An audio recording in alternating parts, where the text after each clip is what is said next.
Ukraine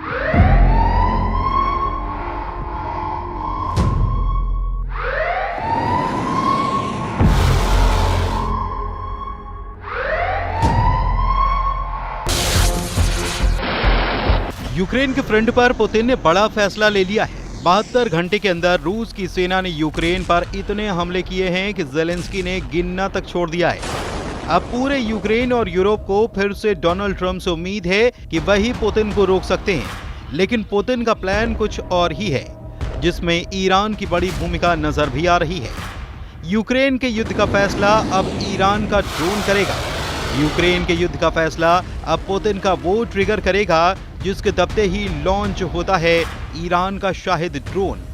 ऐसा इसलिए क्योंकि यूक्रेन में शाहिद ड्रोन से होने वाली तबाही बता रही है। यूक्रेन पर हुए अब तक के सबसे बड़े ड्रोन अटैक को लेकर व्हाइट हाउस तक खौफ फैल चुका है। यही वजह है कि डोनाल्ड ट्रंप भी कह रहे हैं कि उन्हें ईरान के शाहिद 136 जैसे ड्रोन बनाने की जरूरत है। अमेरिका को $4 करोड़ का ड्रोन नहीं चाहिए, बल्कि शाहिद 136 जैसे ड्रोन चाहिए, जिनकी कीमत कुछ लाख रुपए तक होती है। डोनाल्ड ट्रंप भी ईरान की ड्रोन पावर को बहुत अच्छी तरह से समझ रहे हैं, क्योंकि इस ड्रोन के इस्तेमाल में पुतिन ने अचानक से इजाफा कर दिया है। यूक्रेन के डोनेत्स्क और कीव में हुआ हमला बता रहा है कि पुतिन अब रुकने वाले नहीं हैं। यूक्रेन में ईरान के ड्रोन का डर ऐसा फैला है कि जो इस युद्ध में अब सबसे ज्यादा महसूस किया जा रहा है। ईरान के शाहिद 136 ड्रोन की रेंज बढ़ चुकी है। इसकी फायर पावर और एयर डिफेंस को धोखा देने वाली ताकत भी बढ़ चुकी है। शाहिद 136 ड्रोन में अब पिस्टन इंजन नहीं, इसमें जेट इंजन लग चुका है। जेट इंजन की वजह से ये 2000 मीटर की ऊंचाई पर उड़ता है, जिससे हैवी मशीन गन से इसे गिराना आसान नहीं होता। इस ड्रोन की अधिकतम रफ्तार अब 200 किलोमीटर प्रति घंटे से बढ़कर 400 किलोमीटर तक की जा चुकी है। इस ड्रोन में अब 30 किलो नहीं बल्कि 90 किलो के वॉरहेड लगाया जा सकता है, यानी कि तबाही की गारंटी पक्की है। यूक्रेन के सैनिकों के पास इस ड्रोन को गिराने के लिए अब 5 से 6 सेकंड ही होते हैं, और यही वजह है कि नीचे और तेज उड़ान की वजह से यूक्रेन इस ड्रोन को रोकने में पूरी तरह से कामयाब नहीं हो पा रहा है। डोनेत्स्क और कीव पर होने वाले हमले में बहुत से ड्रोन इसी वजह से अपने टारगेट से टकराए, क्योंकि यूक्रेन के पास रिएक्शन टाइम बहुत कम बचा।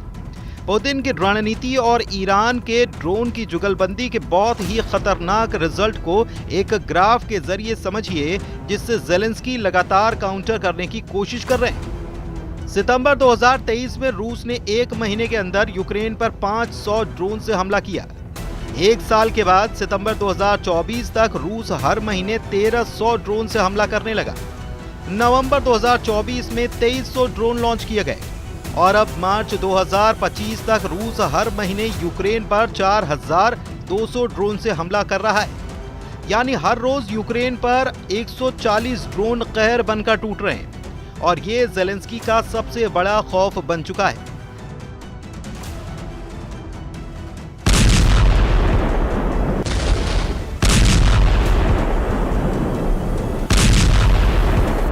ये ग्राफ बता रहा है कि ड्रोन पावर में रूस सबका बॉस बन चुका है। पुतिन के ड्रोन पावर में सबसे खतरनाक साबित हुआ है शाहिद 136 ड्रोन, जो ईरान से सप्लाई किया गया है। अब कई रिपोर्ट ऐसी हैं जो ये बताती हैं कि पुतिन अब रूस में ईरान के ड्रोन की फैक्ट्री लगा चुके हैं। ब्रिटेन के think tank international institute for strategic studies की रिपोर्ट में बताया गया कि पुतिन ने मॉस्को से 900 किलोमीटर पूर्व में अलाबुगा में एक ड्रोन फैक्ट्री बनाई है।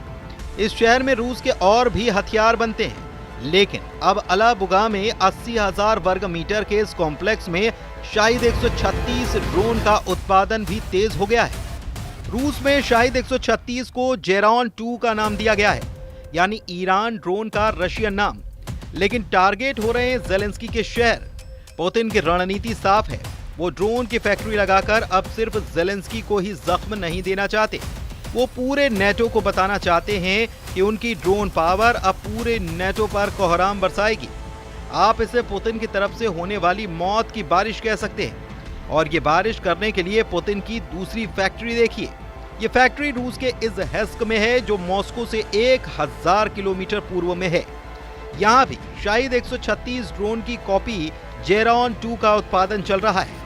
International institute for strategic studies की रिपोर्ट के मुताबिक ये फैक्ट्री ऐसी कंपनी चला रही है जो S-400 एयर डिफेंस मिसाइल भी बनाती है। ईरान का शाहिद 136 ड्रोन एक आत्मघाती ड्रोन है। इसे रूस ने यूक्रेन के हर मोर्चे के खिलाफ इस्तेमाल किया है। इसी ड्रोन से यूक्रेन के एयरबेस से लेकर हर मिलिट्री बेस को टारगेट किया गया है, क्योंकि ये ड्रोन अपने टारगेट के 2 मीटर के दायरे में गिरता है, यानी कि ऐसा सटीक कि दुश्मन का बचना नामुमकिन होता है। रूस ने अब तक इसका इस्तेमाल यूक्रेन के एयर डिफेंस को तबाह करने में किया है।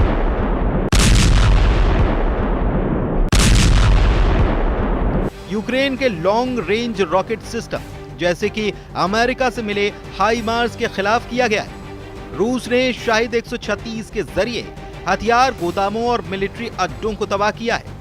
रूस ने इसके जरिए यूक्रेन में बिजली सप्लाई करने वाले ठिकानों पर भी अटैक किया है। आत्मघाती 136 ड्रोन अपने टारगेट से टकराकर बड़ा धमाका करते हैं। धमाका ऐसा कि ये जहां टकराता है उसका पुर्जा पुर्जा भी टुकड़ों में तब्दील हो जाता है। ये तस्वीरें बता रही है कि पुतिन के ड्रोन अटैक के बाद यूक्रेन का हाल गाजा जैसा होने लगा है। 17 मई को पुतिन ने यूक्रेन पर अब तक का सबसे बड़ा ड्रोन अटैक किया और उसी के बाद ज़ेलेंस्की से लेकर ट्रंप को इस बात का एहसास हो चला कि पुतिन की ये ड्रोन पावर पूरे यूरोप में तहलका मचा सकती है। यूक्रेन का दावा है कि पुतिन ने एक बार में 273 ड्रोन से हमला किया। दावा यह भी कि 88 ड्रोन मार गिराए गए, जबकि 128 को इलेक्ट्रॉनिक जैमिंग के जरिए नाकाम कर दिया गया, यानी कि 216 ड्रोन यूक्रेन के एयर डिफेंस के आगे फेल हो गए। लेकिन इसका मतलब यह भी है कि रूस के 57 ड्रोन यूक्रेन पर ताबड़तोड़ बरसे। 57 ड्रोन ने यूक्रेन का क्या हाल किया, ये तस्वीरें इसकी गवाही दे रही हैं। एक एक तस्वीर जरा देखिए। यूक्रेन के अंदर रूस के ड्रोन का खौफ समझिए। यूक्रेन में इस नीली बस की हालत बता रही है कि पुतिन ने रहम दिखाने से इनकार कर दिया है। यूक्रेन का दावा है कि रूस ने ड्रोन से इस बस के परखच्चे उड़ा दिए। इस हमले में 9 लोगों की मौत हुई और 4 की हालत बहुत गंभीर है। यह हमला यूक्रेन के सुमे में हुआ, जो रूस के बॉर्डर के बेहद करीब है और इस वक्त पुतिन की फौज के खिलाफ बड़ा मोर्चा बना हुआ है। इस बस को देखकर ज़ेलेंस्की की हालत भी रोने वाली है। इस हमले ने उनको बुरी तरह से हिलाकर रखा है। ईरान के ड्रोन यूक्रेन के युद्ध का फैसला कर सकते हैं, इस पर पुतिन को पूरा यकीन हो चला है और अमेरिका भी समझ रहा है कि पुतिन का इरादा आखिर है क्या। जनवरी 2025 में ही ईरान ने एक वीडियो जारी करके बताया था कि उसकी ड्रोन पावर कितनी खतरनाक है। ईरान के सीक्रेट अड्डे का वीडियो देखिए। जैसे जैसे लाइट जलती है, ईरान के इन बहुत ही खतरनाक ड्रोन की तादाद बढ़ती जाती है। ईरान का ये सीक्रेट अड्डा ड्रोन का महागोदाम है, चारों तरफ ड्रोन ही ड्रोन। ये वीडियो जारी करके बताया गया कि ईरान की ड्रोन पावर बहुत बड़ी है और वो इससे न सिर्फ अपने दुश्मनों को निपटा सकता है बल्कि रूस का भी बराबर साथ दे सकता है। ईरान के पास ड्रोन के करीब 20 बड़े प्रोजेक्ट हैं और सभी बड़े कामयाब रहे हैं। घरेलू टेक्नोलॉजी या चीन को कॉपी करके तैयार किए ईरान के कई ड्रोन बहुत खतरनाक माने जाते हैं। देखा जाए तो ड्रोन युद्ध ने यूक्रेन के युद्ध को बदल कर रख दिया है। न सिर्फ रूस बल्कि यूक्रेन की तरफ भी ड्रोन अटैक बढ़ने लगे। यूक्रेन के ड्रोन तो मॉस्को तक पहुंच रहे हैं और बड़े बड़े धमाके भी कर रहे हैं, लेकिन पुतिन के फायर पावर के आगे ज़ेलेंस्की की फौज टिक नहीं सकती। इस बात का एहसास पूरे यूरोप को है। 2022 में जो वॉर शुरू हुआ वो अब तक जारी है और सीज फायर की सारी कोशिशें अब तक नाकाम साबित हुई हैं, जबकि पुतिन का कब्जा बढ़ता ही जा रहा है। अब ज़ेलेंस्की का नुकसान समझिए। पुतिन के कब्जे में इस वक्त यूक्रेन का 20% इलाका है और इसमें क्राइमिया का इलाका भी शामिल है, जिस पर रूस ने 2014 में कब्जा कर लिया था। यानी कि पुतिन इस लड़ाई में एक तरफा बढ़त बनाए हुए हैं, या कहें कि वो बहुत आराम से जीतते हुए नजर भी आ रहे हैं।